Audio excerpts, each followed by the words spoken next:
இரவு வணக்கம் உறவுகளே. என்னோட உறவுகள் எல்லாமே என்ன பண்றீங்க? நல்லா இருக்கீங்களா? சாப்பிட்டாச்சா? இன்னைக்கு நம்ம வீட்டில் சண்டே ஸ்பெஷல் நைட்டு தான். நைட்டு வந்து காடை எடுத்துட்டு வந்தோம் உறவுகளே. காடை எடுத்துட்டு வந்து இன்னைக்கு வந்து கிரேவி வைக்கப்பா. அதுக்கு வந்து ஒரு மண் சட்டியில எண்ணெய் ஊற்றி கடுகு,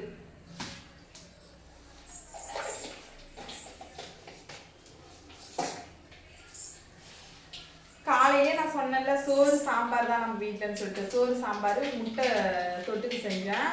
அப்புறம் அதோட வந்து கொல்லைக்கு போயிட்டு இப்போ தான் ஒரு வீட்டுக்கு வந்தேன். சரி காடை வாங்கி வச்சுருந்தாரு, அதனால தான் இன்னைக்கு வைக்கிறேன். இது வந்து என்னன்னு பார்த்தீங்கன்னா இஞ்சி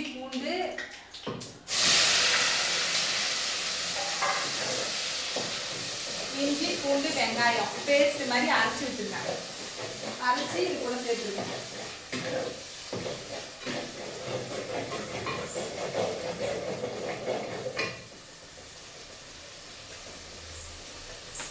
நல்லா வதங்க முடியல.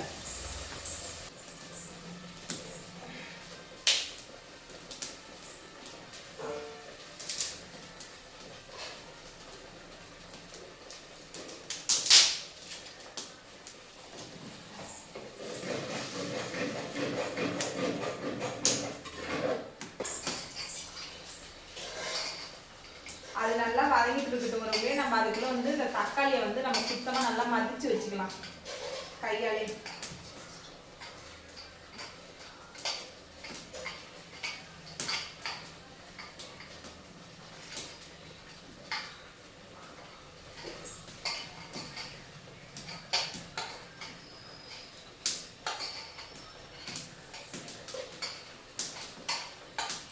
இப்போ வெங்காயம் இஞ்சி பூண்டு எல்லாமே வதங்கினது போதும். இப்போ நம்ம வந்து தக்காளி நம்ம இது கூட சேர்த்துப்போம்.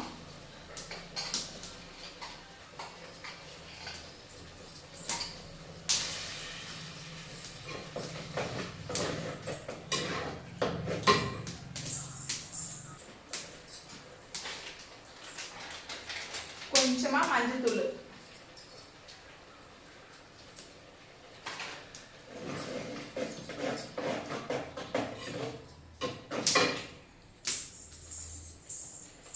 இப்போ வந்து உப்பு உறவுகளே.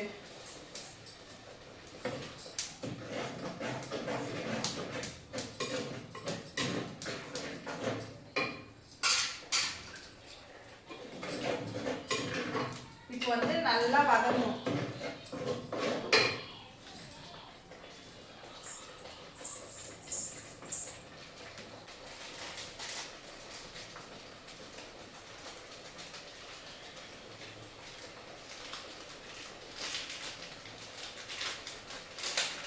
இப்போ வந்து இது கூட சிக்கன் தூள் சேர்த்துக்கலாம் உறவுகளே.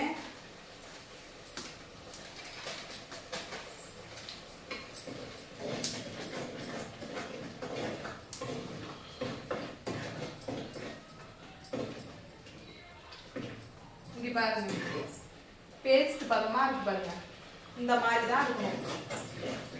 இந்த மாதிரி இருந்தால் நமக்கு அதிகமாக கிரேவி கிடைக்கும்.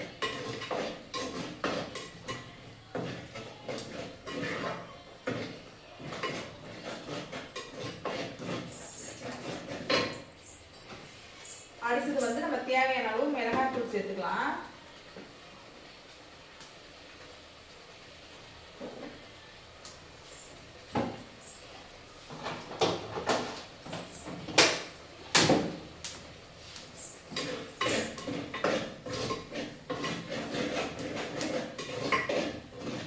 எண்ணெய் பிரிஞ்சு வர அளவுக்கு நல்லா வதக்கணும் உறவுகளே.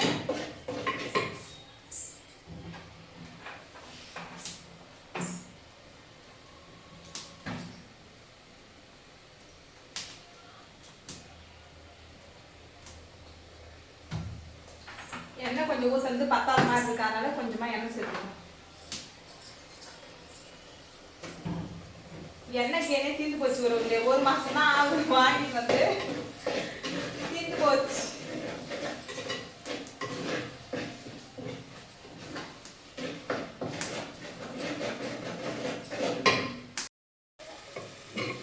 இங்க பாருங்க உறவுகளே, இந்த மாதிரி பக்குவத்தில் தான் நம்ம வந்து காடையை நம்ம இப்போ சேர்த்துக்கலாம்.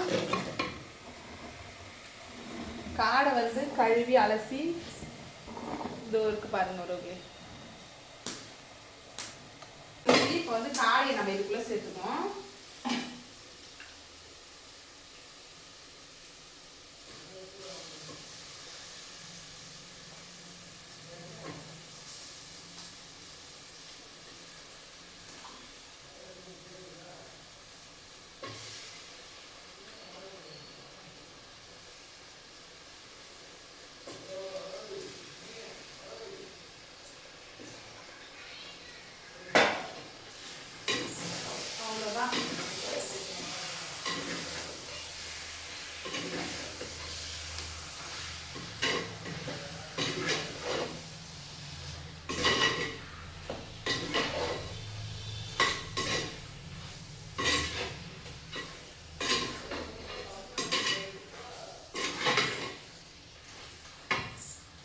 நல்லா வதக்கும் உறவுகளே.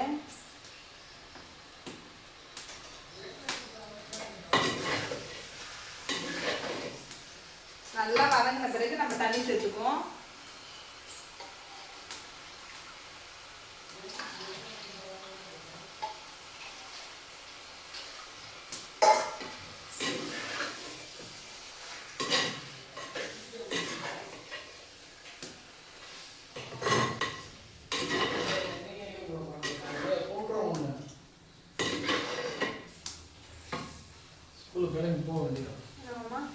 செலவு மல்லி உங்களால் ஒரு ஆட்டை போடுவாங்க.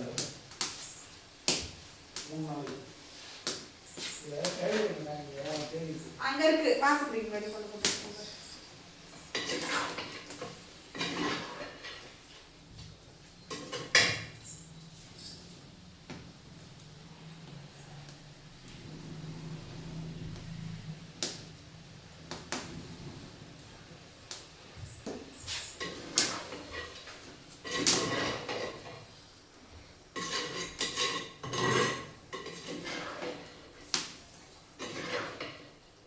காரம் நல்லா வதங்கிச்சு உறவுகளே. இப்போ வந்து தேவையான அளவு நம்ம தண்ணி சேர்த்துக்குவோம்.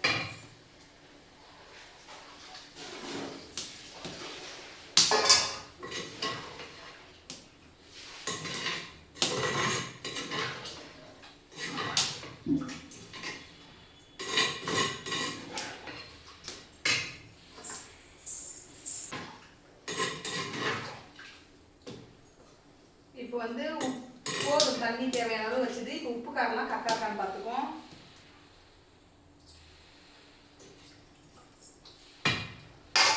உப்பு கரெக்டாக ஒரு காரம் தான் கொஞ்சம் கம்மியாக இருக்கு. காரம் கொஞ்சம் சேர்த்துக்கணும்.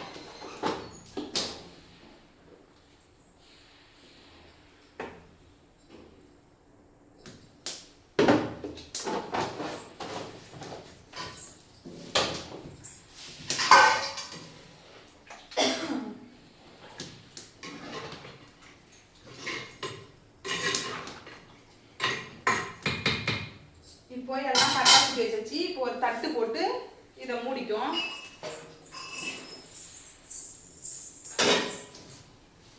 இப்போ வந்து குழம்புலாம் கூட்டி வச்சாச்சு. ஒரு தட்டு போட்டு மூடிக்கும். ஒரு அந்த பிறகு நான் காமிக்கிறேன்.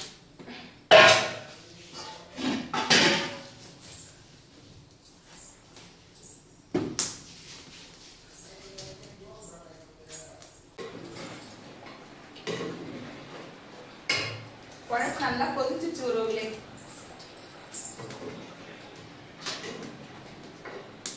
தெரியுதுங்களா காடை? இன்னும் கொஞ்ச நேரம் தான் கொதிச்சுன்னா காடை குழம்பு ரெடி ஆயிடும். வாங்க ஒரு சாப்பிடலாம். இன்னும் கொஞ்ச நேரம் தான்.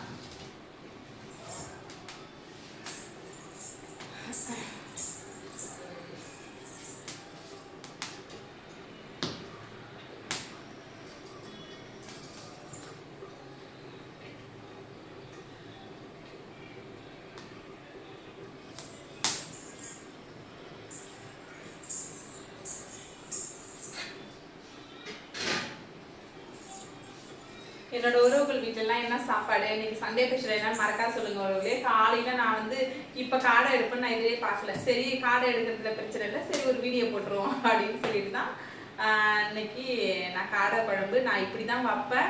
இதில் என்ன ஒரு குறைன்னா புதினா கொத்தமல்லி இது ரெண்டும் போடல ஒருவர்களே. புதினா கொத்தமல்லி தழை கருவேப்பிலை இருந்து போட்டால் சூப்பராக இருக்கும். நான் கொள்ளைக்கு பண்ண வச்சு கருவேப்பிலை எப்பவுமே மாமூலாவே நான் உடச்சு வச்சுருப்பேன்.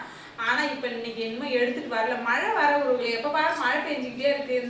இப்போ இந்த மழை சீசன் தானே இனிமேல், இப்போ மழை பெஞ்சிக்கிட்டே இருக்கு. அதனால வந்து கருவேப்பிலை கூட எடுத்துகிட்டு வரல ஒருவர்களே. இதுதான் நம்ம வீட்டில் இன்னைக்கு காடை குழம்பு சோறு. உங்கள் வீட்டில் நீங்கள் என்ன ஸ்பெஷலுங்கிறத மறக்காத கமெண்ட்ல சொல்லுங்கள் ஒருவர்களே. இங்கே பாருங்க ஒருவர்களே,